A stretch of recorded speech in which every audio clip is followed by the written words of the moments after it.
Map number 1 at the WCS Challenger League Best of 3. We have to the bottom right, the Zerg player. Samsung Khan Shine. Samsung Khan Shine here up against a Terran opponent, of course. He defeated Seed in the first round of the Challenger League with a 2-0. Now he's up against the Prime player to the top left of the map in blue. Marine King Prime. And Marine King, the King of Greed, is facing a 10 pool, so a very appropriate build, I feel, against such a player who loves to put his command center first, always on the low ground. Yep, definitely true. So a very aggressive strategy here by Shine, and this is one of those builds that Marine King has to get used facing. But in the past, he was also one of those players who was able to take down Zerg opponents that started, for example, with a 6 pool. In this particular scenario, the pool is very, very aggressive. We don't see gas with the pool just yet. What Shine did, he was going into the oversupply with the double extract that he took. That freed up a little bit of supply that he now used. Cancelled the extractors, has a really solid economy behind this. But depending on what exactly Marine King does, he might be in a lot of trouble here. Yeah, he certainly could be. If he gets the command center on the low ground that he's currently aiming for. Yeah. It looks like he's going to do that at the backdoor expansion. He has an SCV over there. And, you know, Shine, will he scout that? He has to send his Overlord over to the right side. In order to be able to see this. This is potentially a build order loss right here. Yeah, it absolutely could be. He has to realize, of course, with his Overlord that the command center's at the back, but he could definitely force a cancel on that at the very least with this. 2 more links. Yeah, Marine King is playing this very Marine King-esque. He's not getting any scouting with an SCV at the beginning. He throws down his command center first. He throws it down at the backdoor expansion. We have the Zerglings running in. Even if Marine King now puts down another supply depot here, which he will with that SCV, the barracks should fall. He's actually going for a double barracks. That might be a saving grace here. He might be able to finish one of those, but I don't think that those Zerglings will be stuck outside of the base. I think they will be able to force a cancel. They're definitely going to be very aggressive here. They're going to commit to the attack. If he can get those tiny rocks down, the tiny rocks cannot be repaired. Yep. That's the thing. So he can't actually repair that. And also he gets one of the building SCVs. Gets one of the SCVs, goes for the rocks instead of trying to force a cancel on one of those structures. Moves in with the Zerglings as we speak. Drones coming out of Shine right now, but he has a lot of Zerglings already on the map, and those rocks are going down tiny in just a second. He goes in here, and this is really bad for Marine King. He has to micro his heart out here. His first Marine is on the way, but it's a long time coming. He's got so many links to deal with right now. The wall is good. And that's actually really important. You know, Marine King can actually hold this. If he gets that second barracks finishing and those Marines done, he could do a lot here. The Marine is already there. Now he just has to shield them. Shine did not overcommit to this. He only got a couple of Zerglings. They can do a lot of damage, but keep in mind that he sacrificed economy, and Marine King is now on double CC. Yeah, Marine King's second orbital being very much delayed here by the fact that he lost so much mining time. Nice pickoffs here by Shine, always pulling one link to kill building SCVs. Now he's going to pick off this SCV here at the natural. There's no way to save it. He's got his own hatchery going up now back at home.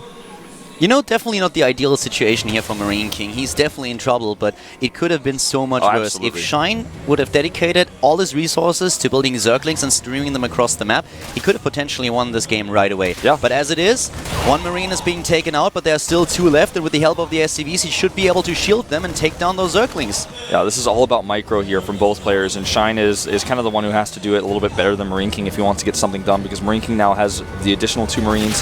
He's got the SCVs to buffer, and this is a scary situation. Marine King, great micro there. Oh my god, pulls those 2 Marines away. He still will lose 1, it looks like, but that was excellent control. Really well done. And if you actually look at the workers lost, we have only 4 Harvesters going down. Shine was able to kill 4 SCVs. But just think about the situation that we have here. Very delayed expansion for the Zerg player, whereas we have for Marine King the double command center with the orbital tech, so he can go straight into the double mule. That gives him a bit of an edge. So right now, the Harvester count, of course, massively in favor of Shine, but those mules, they make up for it. Yeah. And there is not a lot of tech for Shine just yet. He's starting with his speed just now, but yeah. The speed on this map is so useful because the naturals, both of them, are very wide. It's extremely hard for Marine King to actually wall off where he has his natural right now. And if Shine gets speed out and makes a bunch of Zerglings and starts pressuring that, Marine King may actually have to lift. I was actually so much more worried for Marine King when I saw the opening from Shine here. I thought he would really go all out on this and take Marine King out. But as it is, Marine King is not only coming back into this game, he might be able to take the lead here. Yeah. Goes into another barracks that puts him up on 3 and gets the extra gas now as well. So his tech is also quite delayed here. We don't see him heading into the factory. With the 1 Reaper that he built, he can now start to scout what exactly happens at the bottom right. He wants, of course, to find out is there a third base? How much gas did you take? Are you going into a fast layer, or are you getting speed? If he gets those information without even using his scan, that would help him a lot. Yeah, it's really, really important for him to do this. The Reaper is also going to spot these Lings. Problem for him is that speed may finish. Looks like it's not quite going to. We'll get 2 Lings here. But no real scouting information for Sign. He's actually denied here by the Reaper. And he's not committing to a Zergling pressure at Marine King's natural either. He's just going into his evolution chambers, teching appropriately as he takes his third. Yeah, those 2 Zerglings, if speed kicks in, could actually try to deny the Reaper scout here. Reaper moves into the main base and sees, okay, no lair. But that's all that he knows. He doesn't know about the Baneling nest at the back. He sees the third base, which is not completed just yet. But we have now double evolution chamber coming up. We have the Baneling nest coming in. And Marine King, he's getting a couple of Reapers just to be on the safe side. He's going into Stim. He's going into his +1 attack upgrade. And Shine, of course, now utilizing those 2 evolution chambers, going for the double upgrades, spreading his creep quite well. Yeah, really nicely done here. He also denies that Reaper finally. A few lazy Lings took a while to get it, but the position here for Shine is decent. I would say this game, even though he didn't do as much damage as he ideally could have early on, everybody's kind of stabilized here. He's got the lair coming up. Marine King, his tech is coming out nicely as well. He doesn't have double evo or double engineering base though, only the +1. Yeah. And he has now the Marines and can move out and take a third base if he wants to. Moves out and takes all of those Lings, easy peasy. Yep. Overlooks the one to the left side that could take down an SCV that is sent down to build another command center. But the Marines are now rallied across the map, and they should not be able to do a lot here. Maybe kill a couple of creep tumors, my bad. But with the Baneling nest ready, I don't see them doing a whole lot. And now the Zerglings are being built, so that should not really help him too much. It's just a pressure play by him. He's not going to get critical damage done here. He will take out some tumors. He has to be careful not to overcommit.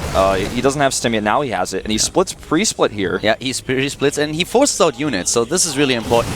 Moves in, sees what's happening. You know, he could actually do a lot more damage than I originally thought. Nice split so far. The Baneling is getting a couple of shots here, but now the Queens are exposed. Marine King decides that the force is not big enough anymore to do a significant damage, but he traded quite well there and also forced the creep back. And it was basically exactly what you said. He's not going to get a ton of damage there done. He did split well, and he traded against the Banelings. He forced units out, but Shine could be happy with his defense, and he's actually going to chase down these units as they try to run home. They Stim again. They're not quite going to make it. Really nice control in that last fight, too, against the Marauders. He made sure that his Banelings did not explode on those armored units. He sent them specifically to target the Marines. You know, that one Zergling is still at the natural. He didn't see that. Yeah. I think he was envisioned with those bio units, but he probably didn't see it on the minimap. He also doesn't go into another... Oh, okay, he goes into another command center now. Yeah, it's just in his main base. But Shine knows that he doesn't have a 3-base economy right now because he has that Ling there. Yeah, here comes the drop play, and that Spire is not ready for the Mutalisk yet, so he needs to make sure that he has a few ground units, and he moves away with the Zergling, so he's not going to see that up to the point where those Medivacs head into the Overlord's range, and he could do some damage here, but there are already Banelings in position. It depends on how quickly he reacts, and he's immediately ready to drop on that Medivac. He's like, just drop them, I dare you. My Banelings and my Lings are ready. He may try to drop Marauders on top of the Banelings, then lift up, but it looks like he's just going to go away. A very safe choice here. Yeah, it just looks at the forces of Shine. It's like, okay, well, that's not going to happen. But with the second 2 Medivacs heading out, he could actually do a little bit here. He already starts to take down Overlords, and if he threatens the third and then drops at the natural, he could potentially do quite a lot of damage to the economy of the Samsung Khan player. Yeah. Back at home, he is getting his armory at a decent timing so he can get 2-2. No second engineering bay just yet. He has the Widowmine starting to come out now as well. He still has a very late placement of his third command here. Here comes the attack at the third base. There are Lings and a few Mutas here. He's going to have to be very careful about how he micros. Yeah, he takes down the Queen, and that's, of course, also a bit of a win, but we have the drop at the natural. Immediately being taken out. The Widowmine, on the other hand, waste here. Buries it too late. With a good burrow here, he could have done a whole lot, I feel. Absolutely. But Shine is taking now a significant supply lead, and let's not forget about the +2/+2 that the Samsung Khan Zerg already started a long time ago. Marine King just completed his +1/+1. He's waiting for the armory, but he's falling behind in the upgrades. Yeah, the late placement of this third command center, I feel, is really hurting his gas income. And as it is right now, he has the gas to make the upgrades. He just didn't do it for some reason. He's, focusing a lot on his multitasking with his attacks. He will potentially lose a Medivac here. Boosts away at the last second, trying to bait those Mutas into his Marines, but the Mutas now going to the main base. May pick off a Widowmine here. He decides to flee. Shine has a really good position at this point. Yeah. He's going to the 4th base, whereas Marine King, as you said, just took his 3rd, so he stays up ahead 1 base. He's starting to spread creep at the potential 4th of Marine King, limiting his options of getting another base out there. And Marine King is really under a lot of pressure right now. He is pressured to do something. He knows that given time, Shine will even pull farther ahead, so he needs to pull something off here. Forcing the creep spread back, really good start into this, but he needs to face that army at some point. And actually, decent splits here. Those Banelings didn't do a whole lot. Yeah, you're absolutely right, but the Widowmine, on the other hand, not getting the best shots. Here comes the rest of the reinforcements. Those Mia's got to get out of here. Yeah, and the Overseers are going to be taken out in just a second, so pretty big win here for Marine King. Yeah. Those Banelings did not kill the Bio, and the Mutalists just couldn't take down any additional medivacs because the reinforcement of the Marines were there in time. Yeah, I feel like maybe Shine thought at that archway the units would bunch up a little bit more, but Marine King split before he went into the arch. You know, if you get caught in that arch, it's hard to split, so maybe that's why Shine decided to take that engagement. As it is, he will pick up a few units here, a decent Widowmine shot. Yeah, the Zerglings moving in, but you know there are so many Marines. He has to be careful. The Banelings flanking in, and that's the big problem for Marine King. Yeah, big problem indeed. It looks like he accidentally clicked on the archway as well, and Shine, he has taken back map control here, and he's still able to spread his creep to the left side. His Infestation Pit is finishing here. Exactly, Shine is going now into Infestation Pit and the potential Hive Tech, and that helps him so much. Also getting the 3-3 out. Marine King will eventually get the +2/+2 and be on the same amount of upgrades as his opponent, but with a quick Hive Tech, there's so much that Shine can do here. So Marine King still pressured and suddenly 40 supply behind his opponent. Those two Widowmines really being so important for Marine King, otherwise he would have lost all those Marines. Shine would have engaged there, but he saw the Widowmine went back. Here's a stim and scan to kill some of these Timbers. He also gets the Queen that's building. So finally Marine King is able to push back the left side of the creep. Yeah, that was actually really well done, and I have to also note that Shine is doing a great job with his creep spread. He always gets the additional Queen, even if it's killed. He already builds another one that he can send out and then place down the tumors again. So he really tries to spread that creep forward, but Marine King also trying to force it back. So there's a little bit of battle going on between of them. Yeah, there's a huge counterattack here at the third base. Marine King's army is totally out of position. He's going to lose so many Harvesters. The Banelings, they are targeted. The SCVs run away. It looks like he may escape with some of them. Really nice control here by Marine King. Great crisis management, but so many SCVs exposed. That one Baneling could have done a lot there. Goes into the main base, and suddenly here are the Mutalists still doing damage, and all of the SCVs are already down to the red because of the Banelings. The Mutalists trying to hop from base to base, but they are just flying right into a couple of missile turrets here. Yeah, this is really important. This part right here where he gets a few more of those SCVs and tries to escape because, you know, arguably Marine King defended more cost efficiently. Right now the worker count at 52 for Marine King is down a little bit, but he has those extra mules. We have 2-2 for both players now, and Marine King has the chance to pull ahead in the upgrades if he gets the 3-3. He has the gas. Yeah, he doesn't really have the minerals just yet. He needs to make to just slow down with his Marine production for a second, and there's the 3-3 right there. So this gives him a bit of an edge because Shine is not done with his Hive Tech just yet. Yeah, that 3-3 is probably the most important tech that you can ever have in this matchup. Once you have that out, your Marines just do so much damage, especially considering the Zerg's 3-3 upgrades take so long to get out with that Hive. He starts +3 Carapace as we speak. Marine King still behind overall supply, and we also have a bang for Shine here, but all those Widow Mines leading the charge is never really what we want. Here comes the rest of the army, shielding them immediately, and Shine has to move back, and there's another force heading over to the 4th base. So Shine is suddenly the one who's being pressured here. He's very much under pressure, but he has enough links here to defend. The Widowmine Burrow's speed upgrade was not done during that last fight, so Marine King got a little bit lucky with getting those Widowmines able to survive. He's started stepping them forward, being very careful, making sure that there's a good amount of coverage for his army. Shine really needs that 4th base. He cannot expose it too much because he is playing a very gas-heavy style now. He's going into 3-3 +2 attack for his Mutalists, and he wants to get Adrenal Glands. He just doesn't really have the resources yet, no? Those were some Foxer splits right there. Oh, we have an attack at the 3rd base, and another force is moving into the natural. Marine King moving across the map. He's going for the trade here. He's going for the trade. There are Banelings morphing on the high ground. You can see those with his scan. He doesn't wait. He goes in. He splits on the ramp decently, but those Banelings at the top look like they will finish, and that may be what Shine needs to defend here. They don't quite finish. Some of them do. Nice. Well done by Marine King so far, but he's down 60 supply right now. He's taking down the 3rd base of his opponent, and at the same time, we have Shine in the main base of a Marine King, taking down all of those SCVs. Here we go. There's no split this time. Very late on it.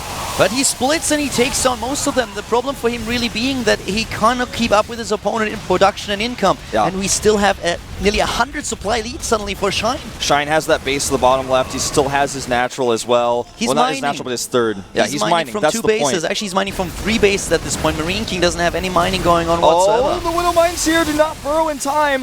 I don't think that it actually plays a role. And just look at the bank that we have for Shine. If he hits those injects, he can rebuild his army immediately and go up to 200 supply with ease. Exactly. I mean, he just has a ton of resources. Marine King's production is stifled by these attacks.